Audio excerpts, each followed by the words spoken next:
And the danger of today's message is what's frequently has been taught and believed. Because this message don't really apply to me if I have a Calvinistic view. Because apostasy don't apply to me if I was raised Calvinistic, because I don't believe I can fall away if I'm saved. So the word apostasy only applies to individuals who wasn't really saved for real. Which, if that's your view, then you totally have redefined apostasy.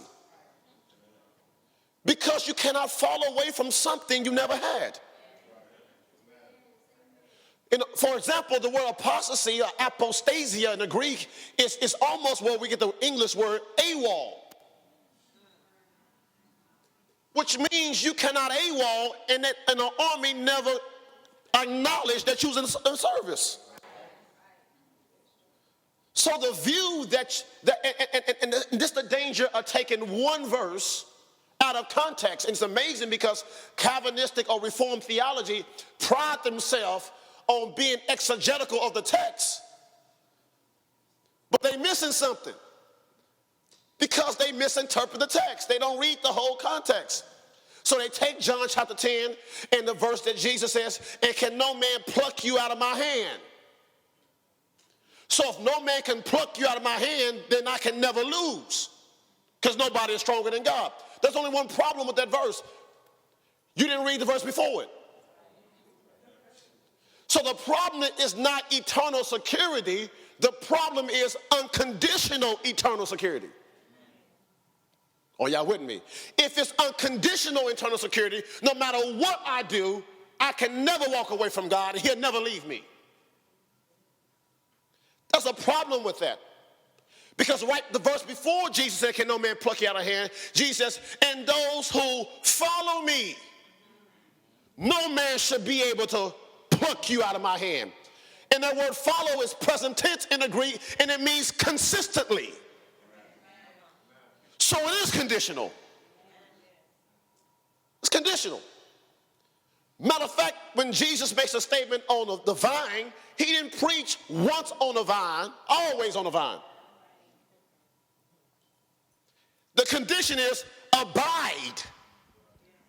Right? Abide. It's present tense. It's following, present tense. It's continual. So if I don't continue to follow God, I don't continue to follow God. "Oh, well, Pastor, how can you lose something when it wasn't yours?" It's you returning back your gift. It's no different from Esau. Despising the birthright, and you'd be amazed how many people despise salvation and give up their salvation only for a temporary benefit, and to think they can go back later and pick it up. I'll leave y'all alone today, right? So it's this idea. But if I have a Calvinistic review, and that's why Calvinism is getting stronger, because it's taking away personal discipline. So if I really believe that, then who are apostates? You cannot be an apostate unless you really believed. This is the issue. This is the issue. Why would Jesus give warnings if you can't?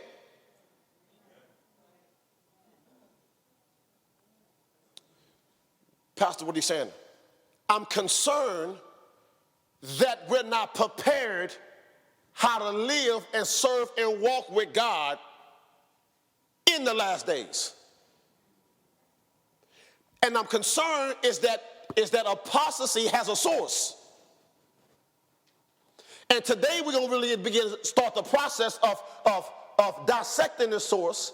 And matter of fact, we'll call this, it may be a two-part series, we're going to call it the autopsy. The autopsy of a seducing spirit. Because there is something that we have to examine, how a seducing spirit works, because it is the source of apostasy. Amen. Amen.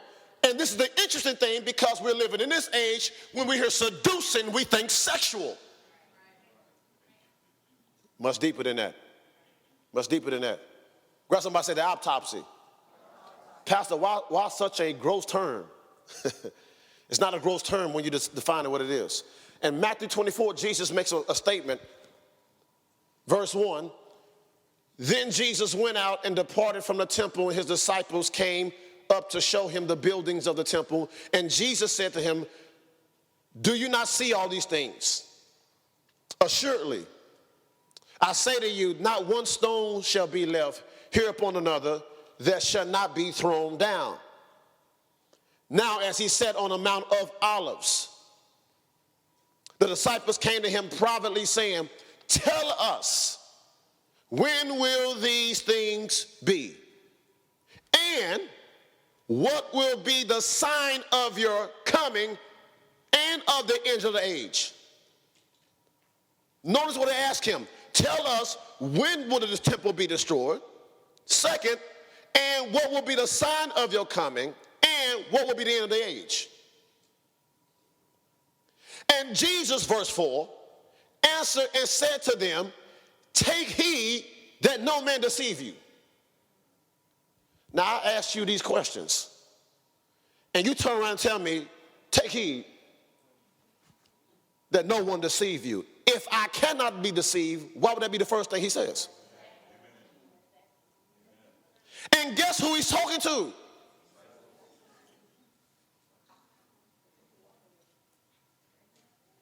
He's talking to individuals who are eyewitnesses.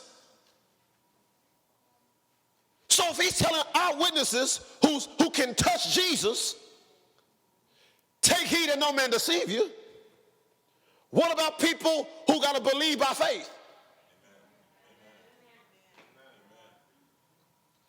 He's speaking of something prophetically. And matter of fact, it's eschatology. And he's speaking about the olive discourse. And Jesus is about to give them indicators that apply to us on the indicators on when he is coming back. Because that message is lost in the church. Verse 5, for many will come in my name, saying, I am the Christ, and will stop. Many, we're going to walk through the text today, stay with me. For many will come in my name, saying I am the Christ, and many, and will deceive many. It's interesting because the word many means a multitude that cannot be counted. It changed the dynamic of the text.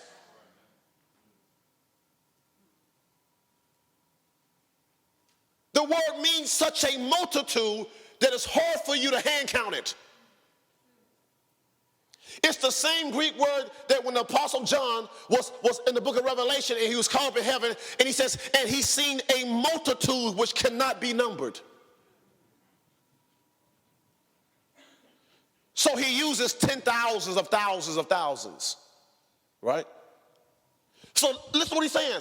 Many will come, which means a great multitude in my name. And guess what they're going to do? Succeed. Because they're going to deceive many. Now, this is the issue. How can you get many which cannot be counted, and you telling people you Jesus? Think with me for a second. If I come to you this morning and say, guess what? God gave me a revelation last night. I'm Jesus. If you continue to stay in this church, you're crazy. Because you don't deceive a multitude like that by telling people you are Jesus. You might get a few who just clueless, right? Now, we had a person like that in Waco, Texas, some years ago, David Koresh, right? And he told people, I'm Jesus. Not laughing, I heard that, I wasn't even saved, right? Not like, man, if you Jesus, why are you wearing glasses? Oh, y'all quiet on me. That means your vision not perfect. Oh, y'all quiet. And I know everything about Jesus, but that's a thought I just had.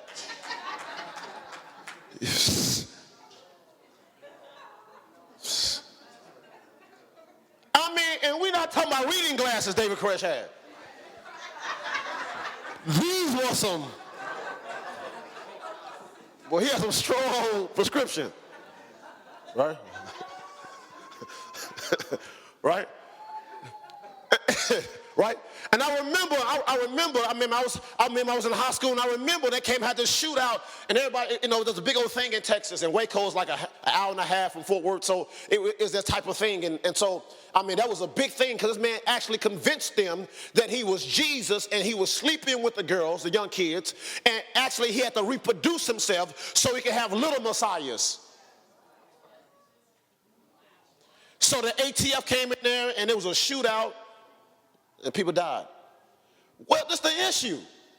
That wasn't a great multitude. We had a nut in Miami who had people tattooing 666 on their head. Then it went from he went from Jesus, then he went to another revelation, and then he had a whole slew of people. But that's still not many in Greek. Because when Jesus says, for many will come in my name, he did not say many will come with my name. It's in. So, what are you saying, Pastor? In other words, if I can't make it, I'm going to tell Kevin to go take that obligation in my name. So when Kevin goes, Kevin is going in my name, and everything that Kevin does represents who I am. So when for many what people will say, Jesus sent me. Many will say, I got a word for you. Many will say, the Lord told me to tell you. And this is the issue. They will succeed because they will deceive many. Matter of fact, another Greek definition of the word many, watch this, majority. Scary. Scary. Let's keep walking through it. And you will hear wars and rumors of wars. It's the first thing people say when Jesus comes back. See that you're not troubled, for all these things must come to pass, but the end is not yet. For nations, it's ethnic group. The word nations, ethnic, races, will rise up against nations and kingdom against kingdom. And there will be famines, pestilence, and earthquakes in various places. All these are the beginning of sorrows. Then they will deliver you up to tribulation and kill you, and you will be hated by all ethnic groups for my name's sake. Man. Verse 10, and then many will be offended, scandalizo, to be fall away from. Interesting term he used. And then they will betray one another and will hate one another. Then false prophets will rise up and deceive. You see a familiar term in this? Deceive and what? Many. And because lawlessness will abound, the love of many grow cold. But he who endures to the end shall be saved. Pastor, why you read that? I read that because the first indicator that Jesus was coming back was deception. A sign that Jesus is coming back is that many will be deceived.